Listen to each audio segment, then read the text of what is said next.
Bom dia, gente. Vamos começar mais uma aula. Durante a aula de hoje, nós vamos estudar contos, né? Vamos ler a parte inicial de 8 contos. Na verdade, nesse primeiro momento aqui, 4 contos. E vamos compreender a estrutura de como é que se organiza uma história para a gente dizer que ela é um conto, né?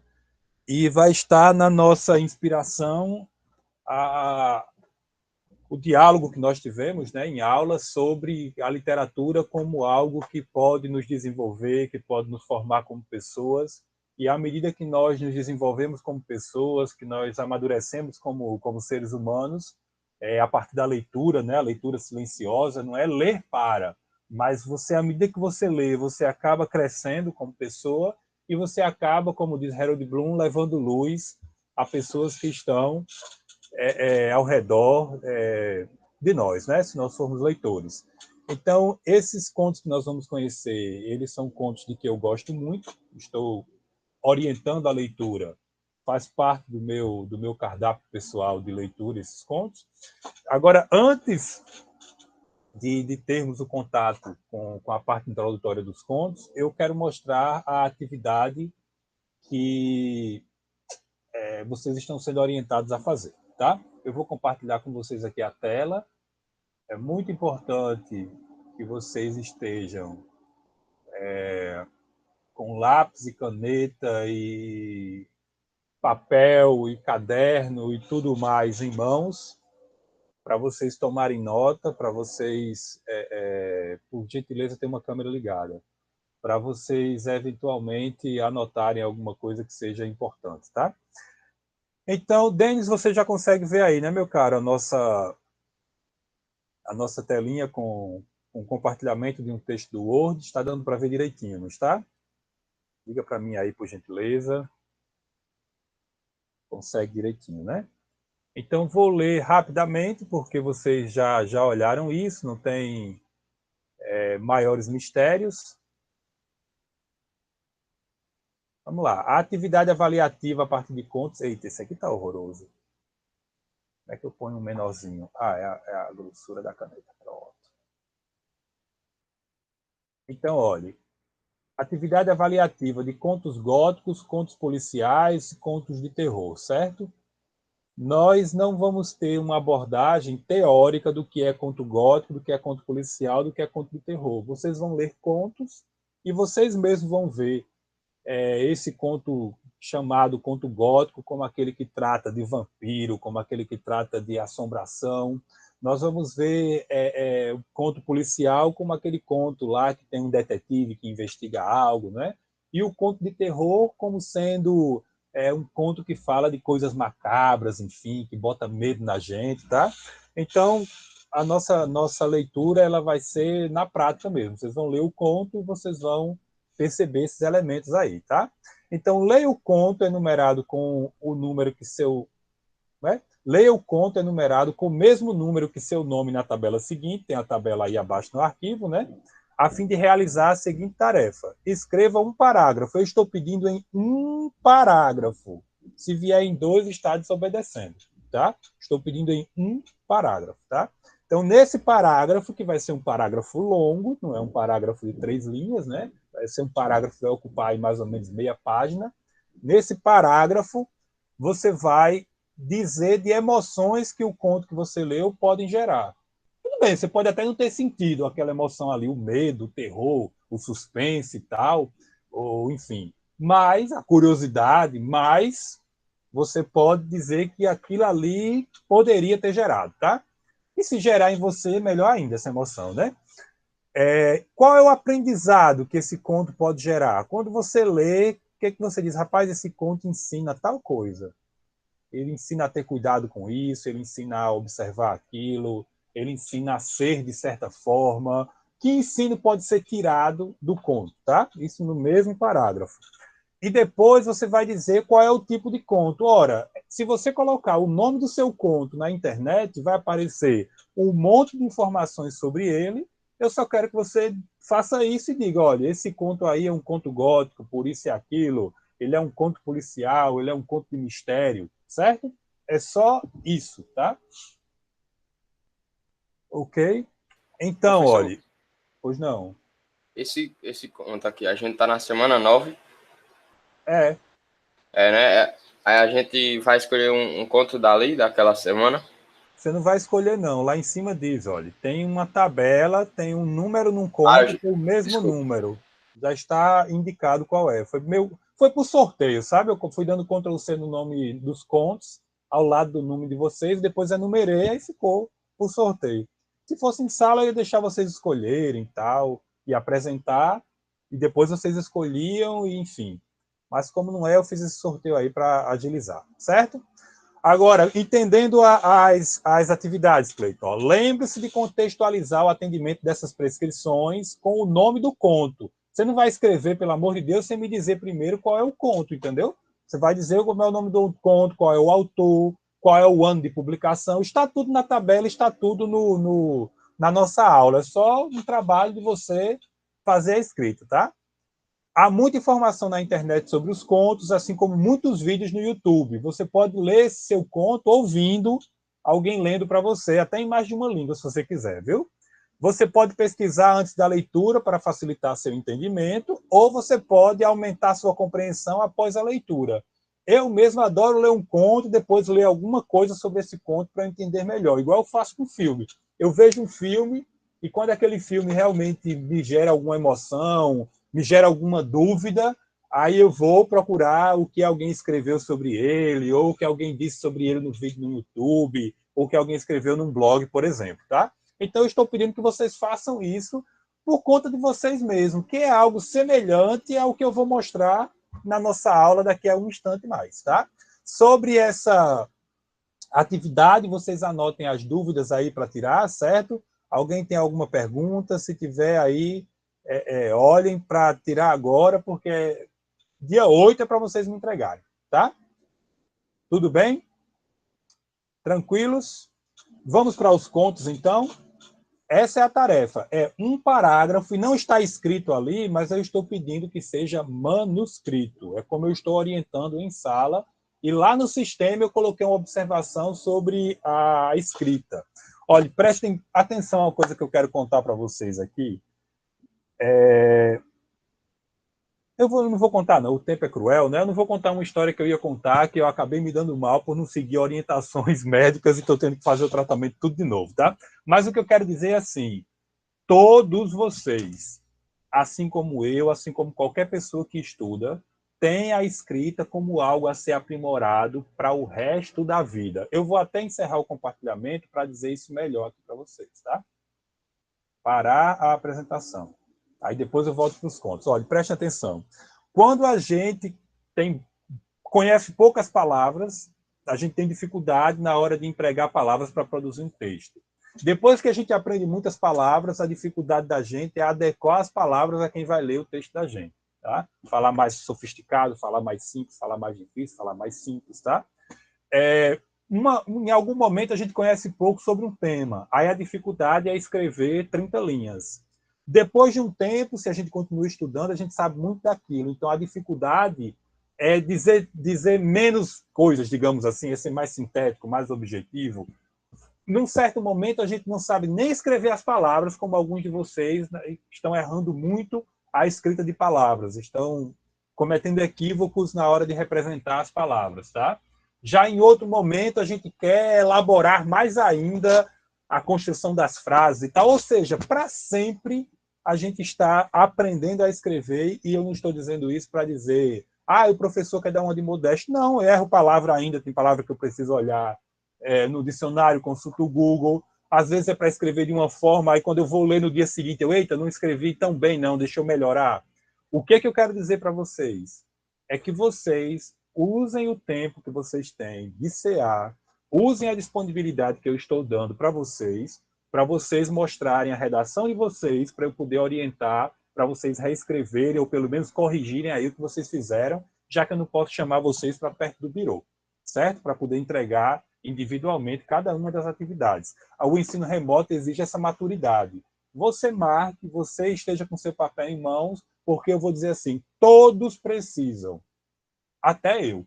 Adoro quando eu escrevo e tem alguém para ler, Eu, atualmente, se for o caso, eu até pago, como eu já paguei, para alguém ler meu texto, para poder melhorar. Tá? Então, dito isso, vamos passar para os contos. Tá? Vocês querem perguntar alguma coisa sobre a tarefa? Não está... Pronto, vamos passar para o conto, é isso. Estou meio perdidozinho, que eu estou passando mal. Mas eu sobrevivo, vamos lá. Compartilhar uma janela. Vamos passar para os contos agora. Deixa eu ver.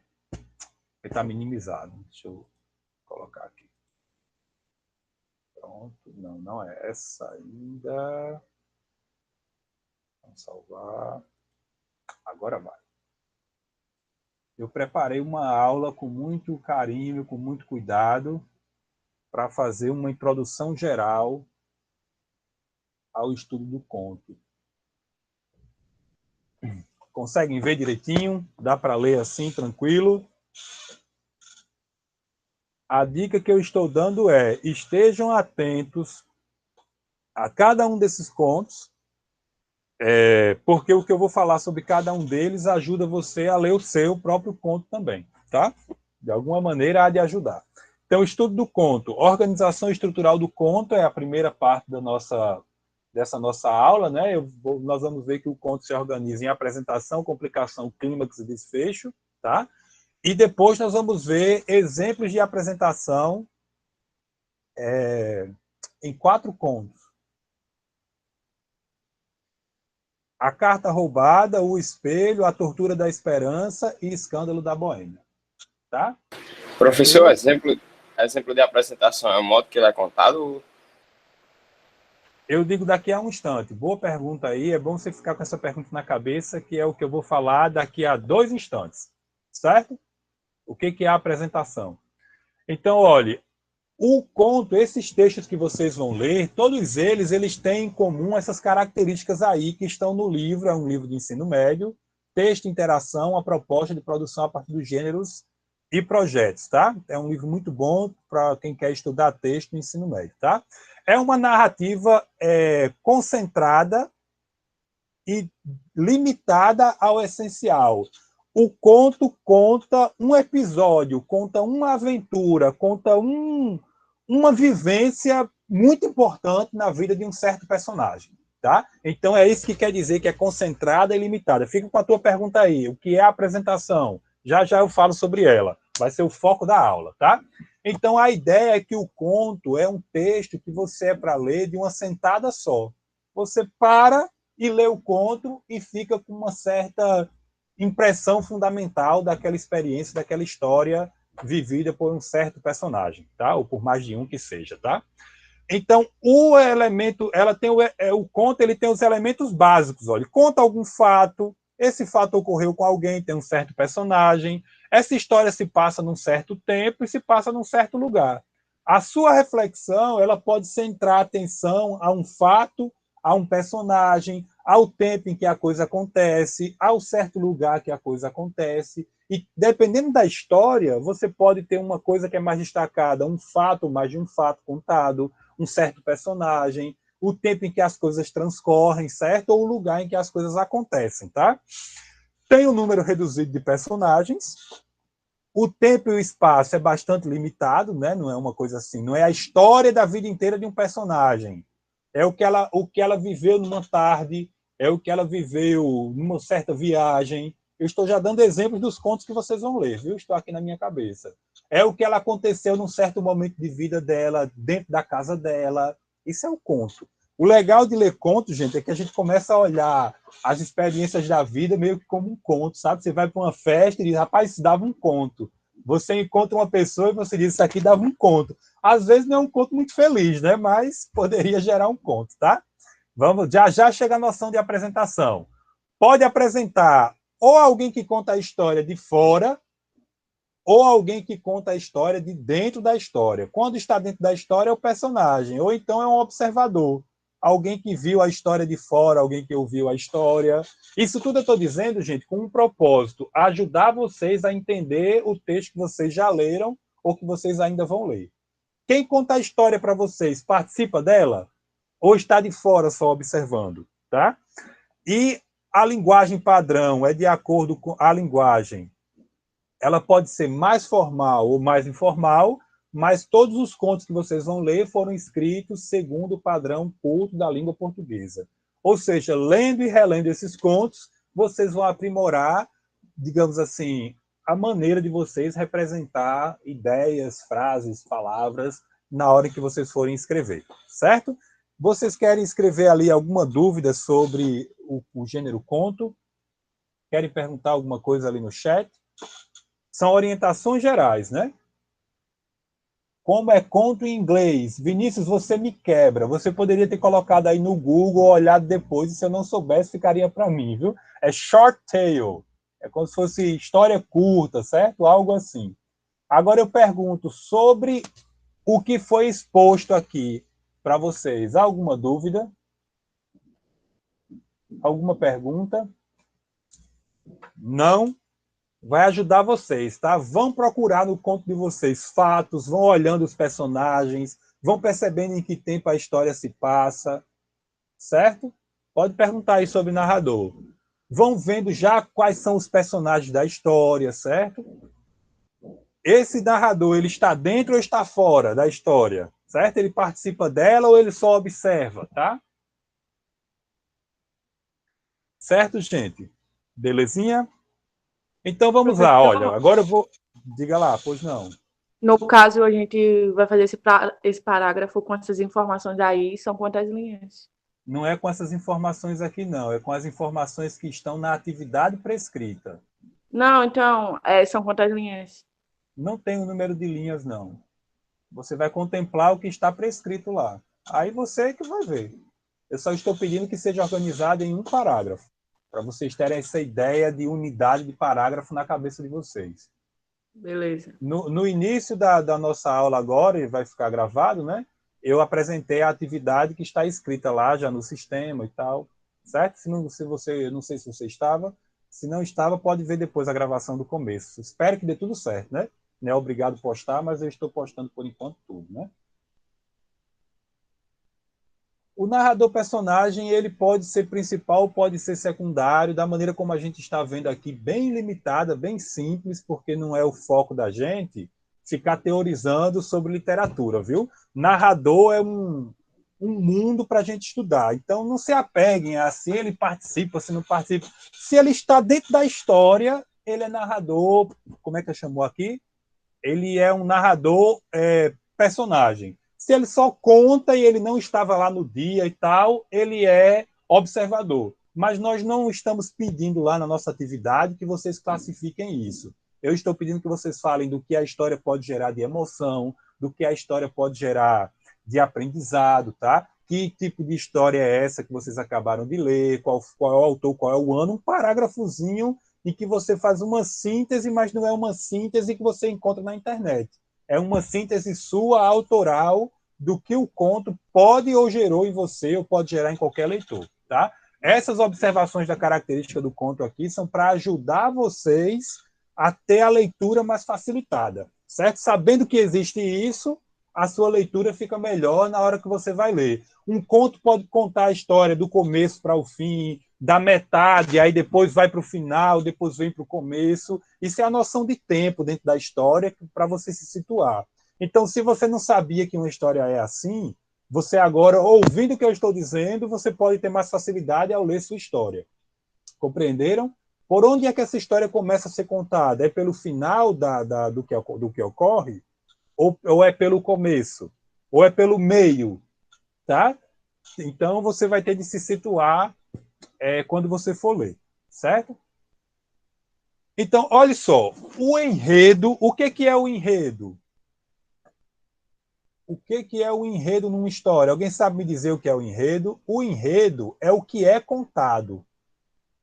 O enredo você resume numa frase. Um homem faz uma aposta e se dá mal. Pronto. O enredo é aquilo que é contado. Agora, esse enredo ele é desenvolvido para o prazer da gente de ler a história, né? Um homem vai para uma viagem e quase morre por uma vampira. Pronto. Isso é o enredo. Agora, como é que se dá essa história? Como é que ele é desenvolvido? Como é que esse enredo é contado? Pronto. No conto, você tem a seguinte estrutura. Primeiro você tem a apresentação. Para nós aqui, a apresentação vai ser a apresentação das personagens. Quem é que vai viver essa história? São as personagens, certo? É como eu vou ler daqui a um instante. Depois dessa personagem, que nós vamos ter a apresentação no começo do conto, ela passa por uma certa complicação. Acontece alguma coisa que muda o que estava acontecendo, muda a situação dela e vem uma complicação. Essa complicação ela se encaminha para um tchan, tchan, tchan, tchan, para um clímax, para o ponto mais alto, para e agora? Chegou aquele momento ali, o que vai acontecer? Isso é o clímax. E aí vem o desfecho. Então, por que eu estou trazendo essa aula, apresentando essa estrutura que é encontrada nesse livro aqui de ensino médio, texto de interação e tal? Por que eu estou trazendo isso? Para ajudar vocês a ler o conto com mais facilidade.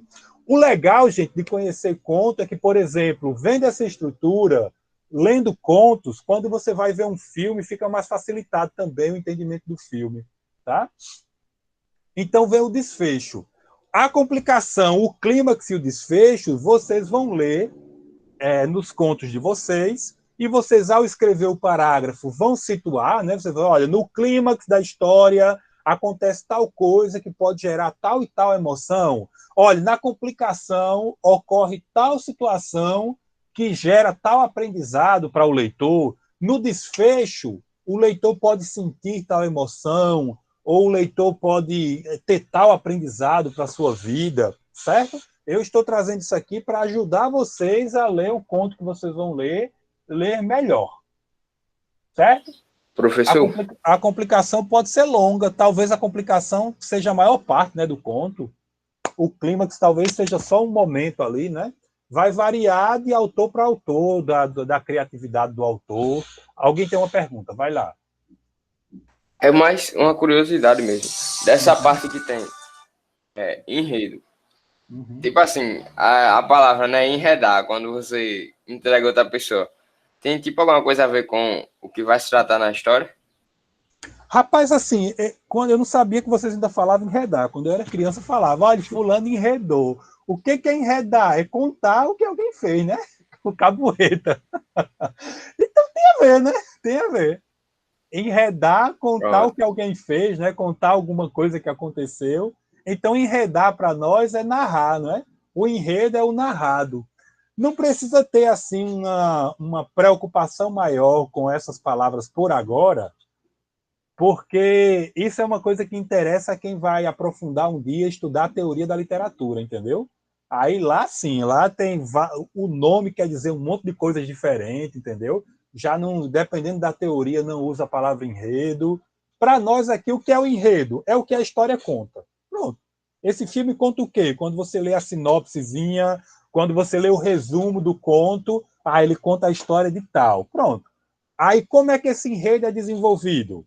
Primeiro tem uma apresentação, que para nós é a apresentação de personagem. Pode, de repente, alguém dizer que não é dos personagens, é de outra coisa, é da cena inicial, de como estava a situação. Para nós é a apresentação de personagens, certo?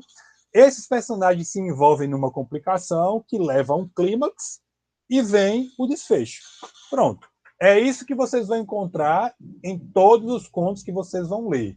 Essa orientação aqui é geral, para funcionar como um fator de coerência, ou seja, como um conhecimento que você tem, você consegue atribuir significado ao texto com mais facilidade, com mais proficiência, com mais habilidade, digamos assim. Tá? Sobre essa estrutura do conto, alguém quer perguntar alguma coisa? Pode falar, pode colocar aí no chat. Posso avançar para os contos? Vamos então conhecer cada um dos nossos contos, tá? A Carta Roubada, de Edgar Allan Poe, que é de 1844.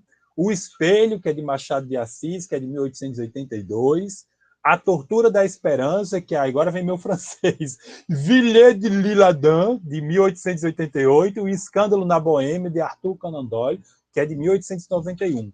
O legal de vocês lerem na idade que vocês têm esses contos, e que o bom seria que vocês lessem todos esses contos, é que essas histórias podem acompanhar vocês para o resto da vida de vocês. E você pode colocar esses textos que vocês vão ler na bagagem cultural de vocês, e lá daqui a 5 anos, quando vocês forem fazer uma prova para um concurso, para um cargo muito importante, um fez direito, vai ser juiz, outro, enfim, vai ingressar numa outra carreira de Estado, vai querer ser um diplomata, vai querer, enfim, vai querer ser um policial rodoviário federal, vai querer ser um policial federal, ser um procurador, e aí você vai escrever um texto. Pode ser que um conto desse você use para uma introdução, para uma conclusão. Eu poderia pensar várias formas criativas desses contos entrarem em uma narrativa, tá? Então, são textos que são, por assim dizer, clássicos. Você lê e relê ao longo da vida todinha e nunca esgota, tá? Nunca esgota, é conhecido no mundo inteiro o que vocês vão ler, tá?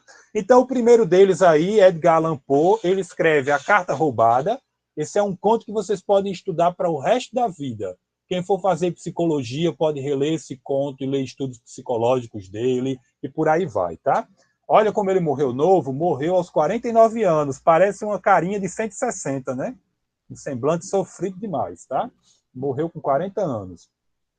Então, o crítico que nós estamos conhecendo, o estudioso de literatura Harold Bloom, ele diz a respeito de Edgar Allan Poe que tem algo de primordial que tocou em uma angústia universal. Parece que, segundo Harold Bloom, os contos dele são mal escritos, sabe? Ele diz que ele não escreve bem, não. Mas, ao mesmo tempo, ele tem uma criatividade de representar os medos, as angústias, as inquietações do ser humano. Então, está aí uma pista. Você pode até citar essa frase de Harold Bloom quando for escrever o seu parágrafo, tá? Então, aqui, olha, na apresentação da Carta Roubada, nós temos esse trecho aqui. Em Paris, justamente depois de escura e tormentosa noite, no outono de 1800, aí não diz o ano, desfrutava eu do duplo luxo da meditação e do cachimbo feito de espuma do mar. Não tenho ideia de como é esse cachimbo, mas ele estava lá cachimbando. Minha avó cachimbava, Deus me livre, coisa horrorosa. Enfim, mas ele estava cachimbando e estava meditando, né, na companhia do amigo Auguste Dupin, assim que eu vou ler o nome dele, em sua pequena biblioteca ou gabinete de leitura, situado no terceiro andar da Rua do No, 33, Faubourg Saint-Germain. Durante 1 hora, pelo menos, mantínhamos profundo silêncio. Imagine a cena, né? Cada um de nós, aos olhos de algum observador causal, teria parecido intensa e exclusivamente ocupado com as volutas da fumaça. A fumaça no ambiente, eles olhando, né? Que tornavam densa a atmosfera do aposento. Quanto a mim, no entanto, discutia mentalmente certos tópicos que haviam constituído o assunto da conversa entre nós na primeira parte da noite. Então, os nossos personagens são personagens reflexivos, que têm a capacidade de ficar em silêncio, fazendo a meditação profunda, rememorando o que aconteceu na véspera, né, do momento em que estão vivendo, né? E que ele estava falando, olha, ele estava contando do caso da Rua Morgue e o mistério que envolvia o assassinato de Marie Forget. Pareceu-me, pois, que quase uma coincidência quando a porta do nosso apartamento se abriu e entrou o nosso velho amigo conhecido, Monsieur G., delegado de polícia de Paris. Recebemo-lo com cordialidade, pois havia nele tanto de desprezível quanto de divertido. Vocês conhecem alguém assim, que ao mesmo tempo é desprezível e divertido? E não o víamos havia já vários anos.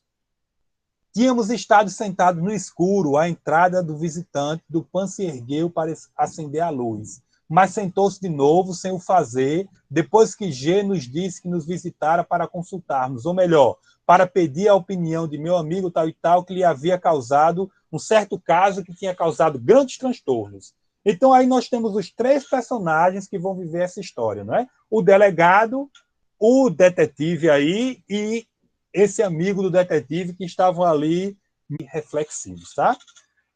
Então, aí o que você vai encontrar aí de informação nesse início que eu trago para tentar ajudar vocês a lerem A Carta Roubada, né? Esse Auguste Dupin é o detetive fictício criado por Edgar Allan Poe. Ele apareceu pela primeira vez, né, no livro Os Assassinos da Rua Morgue, tá? Ele é considerado o primeiro detetive da ficção, tem várias histórias policiais, vários autores, Edgar Allan Poe cria o primeiro dele, Sherlock Holmes, né? Criado por Conan Doyle, vem depois, tá?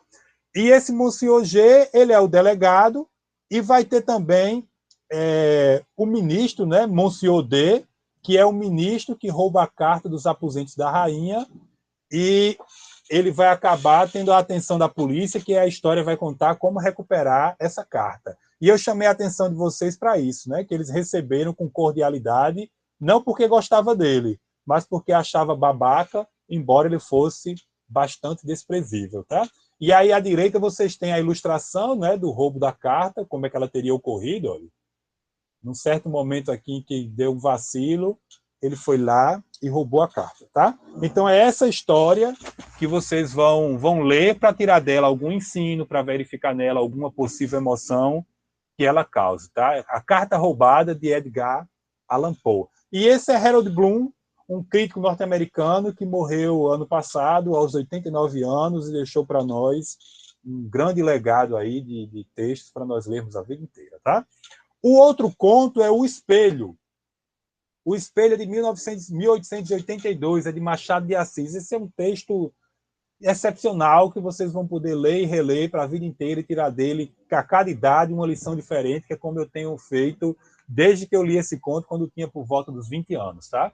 O mundo literário de Machado de Assis contém a imagem de seus predecessores visto por espelho distorcido. O que eu quero dizer para vocês, a partir dessa frase do professor pesquisador Kenneth David Jackson, da mesma universidade que Harold Bloom e eu, é que vocês vão poder ler e reler Machado de Assis a vida inteira, e quem tiver uma vida realmente de leitura, como eu pretendo ter ainda, que eu não estou preparado para dizer, só vou noticiar, vai ler autores de língua inglesa que fazem parte do repertório de Machado de Assis, e é uma vida inteira. Por enquanto, o que eu quero é que vocês conheçam esse texto, O Espelho, e tirem deles, olhe, a lição da condição humana. É uma reflexão sobre o tempo. E ele está em uma sociedade imperial miscigenada e escravocrata. Tá? Essa é uma tentativa minha de traduzir a frase que tem aqui embaixo em inglês do professor, doutor, pesquisador Kenneth David Jackson. Então, tirem uma lição, já fica a pista para quem for ler. O tempo. O que Machado de Assis reflete sobre o tempo? Ou o que ele reflete sobre a alma humana, sobre a pessoa que aparece lá como personagem que nós vamos conhecer agora a apresentação, tá? O Espelho. Olha como é que começa o conto.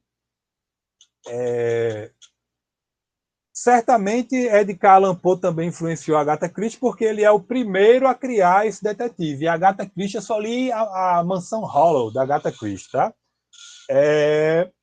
É uma autora que conta história de detetive. Eu esqueci agora o nome do detetive que tem lá, que é o detetive famoso da Agatha Christie. 4 ou 5 cavalheiros debatiam uma noite várias questões de alta transcendência, que vai para cima, além do ser humano, né? Além do corpo humano, além da vida normal, né? De grande transcendência, sem que a disparidade dos votos trouxesse a menor alteração dos espíritos. Cada um tinha um posicionamento, ninguém se exaltava, tá? A casa ficava no Morro de Santa Teresa. A sala era pequena, alumiada a velas, cuja luz fundia-se misteriosamente com o luar que vinha de fora. Então, imagine, tenho aí na mente a imagem, né? Um debate à luz de velas, né? Com a lua participando. Entre a cidade, com as suas agitações e aventuras, e o céu em que as estrelas pestanejavam, na verdade elas brilhavam, né? Aí é a metáfora, como se fossem olhos acendendo e apagando. Através de uma atmosfera límpida e sossegada, estavam os nossos 4 ou 5 investigadores das coisas metafísicas. Entendamos metafísica como aquilo que está para além da matéria, além do físico. Em filosofia, vocês aprendem isso melhor do que eu consigo dizer agora, tá? Resolvendo amigavelmente os mais árduos problemas do universo. Era uma conversa em que eles tinham posicionamentos e não tinha uma briga, não tinha uma discordância. Eu não gosto de conversar assim. Toda vez que eu converso é brigando, tá? Por que 4 ou 5? Olha o narrador aí da história que está contando de fora, né? Rigorosamente eram 4 os que falavam, mas além deles, havia na sala um 5º personagem, calado, pensando, cochilando, cuja espórtula no debate deve ser participação, né? Não passava de um ou outro resmungo de aprovação, ele só fazia concordar. Esse homem tinha a mesma idade dos companheiros, entre 40 e 50 anos. Era provinciano, capitalista, inteligente, não sem instrução. Quer dizer, ele sabia alguma coisa, né? E, ao que parece, astuto e cáustico. O que será cáustico? Seria áspero, né? Seria ácido, né? Não discutia nunca e defendia-se da abstenção com um paradoxo. Tem aí uma contradição harmonizada, né? Dizendo que a discussão era a forma polida do instinto batalhador. Ele não aceitava, digamos assim, como normal, como, digamos, civilizado a discordância. Era algo instintivo, né? Que jaz no homem, ou seja, no homem ainda tem uma coisa instintiva, né? Como uma herança bestial, ou seja, coisa de animal. Eu sou muito animal, eu adoro discordar. Conversar sem debate não tem graça. E acrescentava que os serafins e os querubins não contravertiam nada. Os anjos eram sempre harmônicos, né? Sempre santo, santo, santo, santo, santo é o Senhor. Vocês acham que dá para viver, enfim, só dizendo santo, santo, santo, amém, amém, amém? E, aliás, era uma perfeição espiritual, eterna. Como esta mesma resposta naquela noite, contestou-lhe um dos representantes e desafiou a demonstrar o que dizia, se era capaz. Então alguém disse, não, você está errado, demonstre que você está certo. Aí olha o humor, não é, refinado de Machado de Assis. Jacobina, assim era o nome desse camarada, né? Refletiu um instante e respondeu, pensando bem, talvez o senhor tenha razão. Ou seja, se ele disse que discordar é coisa de gente instintiva, animal, que não é algo angélico, que não é algo de um homem civilizado, discordar, na mesma hora ele disse, pois é, você está certo, né? Então, olha, quem for ler O Espelho, tem aí a apresentação da personagem, que vai ser a principal, né? A Jacobina depois vai contar um episódio marcante, enfim, e aí você vai construir sua reflexão sobre o que concorda, sobre o que pode gerar de emoção, sobre o que pode gerar de aprendizado, essa história, O Espelho, de Machado de Assis, e vai dizer no seu parágrafo se é um conto de mistério, se é um conto de policial, se é um conto de horror, certo? Vai ficar aí por sua conta.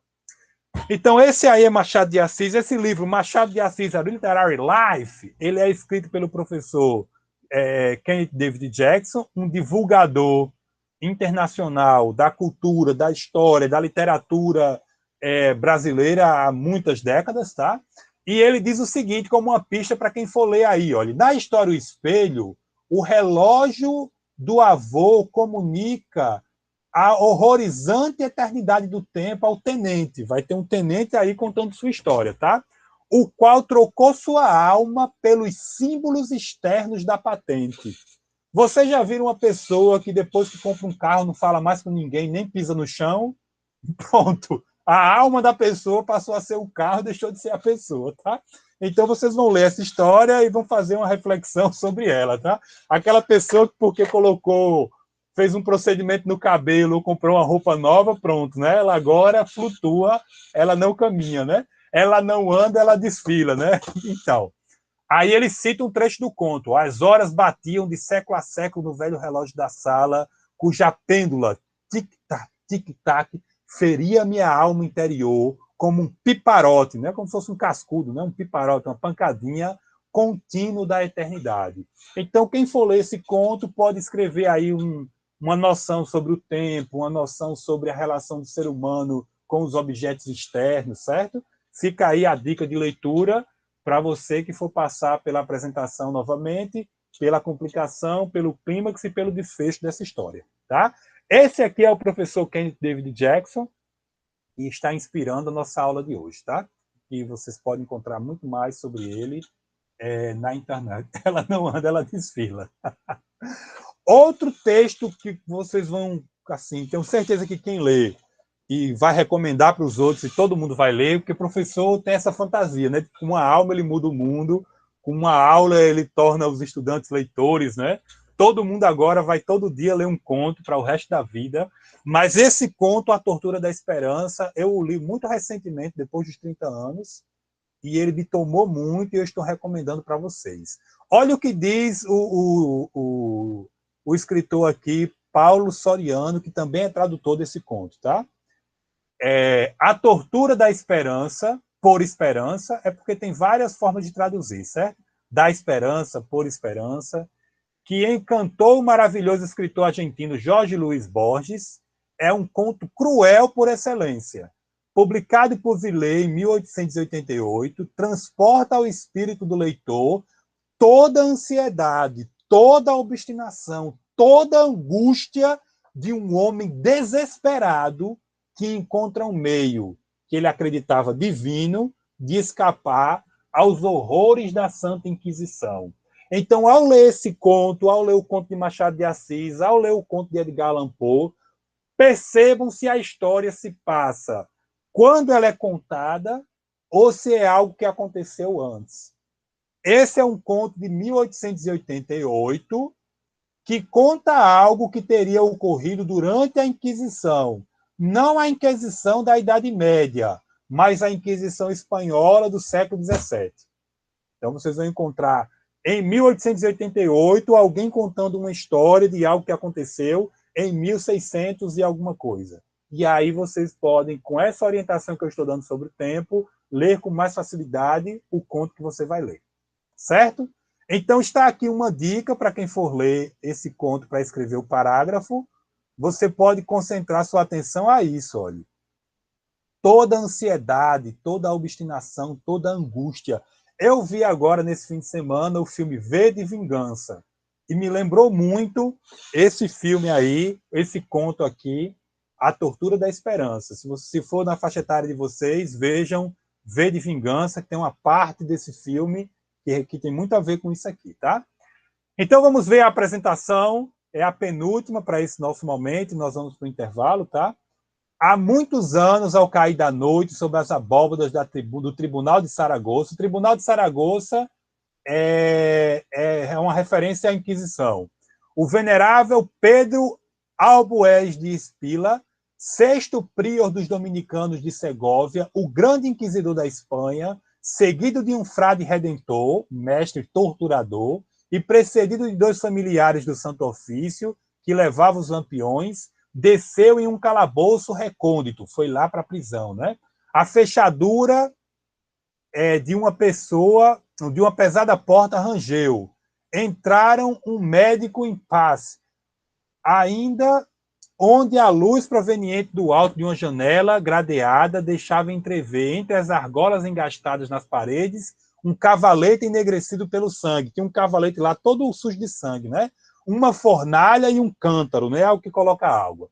Sobre o leito de palha, o preso por grilhões, né? Preso por ferro, com uma golilha de ferro a cingir-lhe o pescoço, né? Alguém com o pescoço preso. Permanecia sentado, desfigurado aos farrapos, um homem de idade incerta. O prisioneiro não era outro senão o rabino Aser Abarbanel, judeu aragonês que, acusado de censura e desumano desprezo aos pobres, havia sido submetido há mais de um ano a torturas. Entretanto, com uma, entre aspas, cegueira tão dura quanto o seu couro, negara-se ele a abjurar. Então, essa é a apresentação do conto A Tortura da Esperança. O que vai acontecer quando esses torturadores do Tribunal da Santa Inquisição chegam até lá? O que vai acontecer depois na complicação, no desfecho, no clímax aí dessa história, tá? Então, o Tribunal de Saragoça é a Inquisição, tá? Pedro de Albanês de Espina era um certo religioso que foi morto rezando, e foi ele lá que, ao morrer, em 1867, acabou legitimando ali, né, mais ainda a atuação da Inquisição, tá? Prior, ele é o chefe de uma certa paróquia, né, de uma certa agremiação, conjunto de capelas, né, católicos. Dominicanos é um conjunto de membros da Igreja Católica, tá?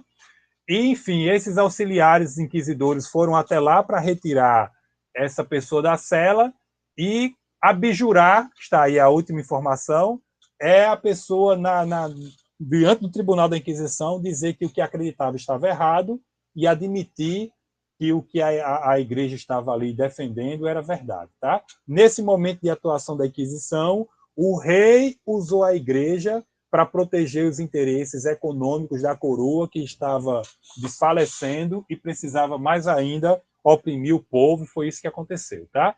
E aqui nós temos a ilustração desse conto que quem for ler, vai apresentar aí um aprendizado ou algo sobre emoção que o conto apresenta. Tá? Então, gente, com esse conto aqui, eu vou interromper e o próximo conto vai ficar para o nosso próximo momento. Eu vou reformular os slides do nosso intervalo e a gente volta daqui a pouco, certo? Fazendo a nossa chamada. Tudo bem? Eu vou interromper a nossa gravação e nós vamos ter o nosso intervalo, certo?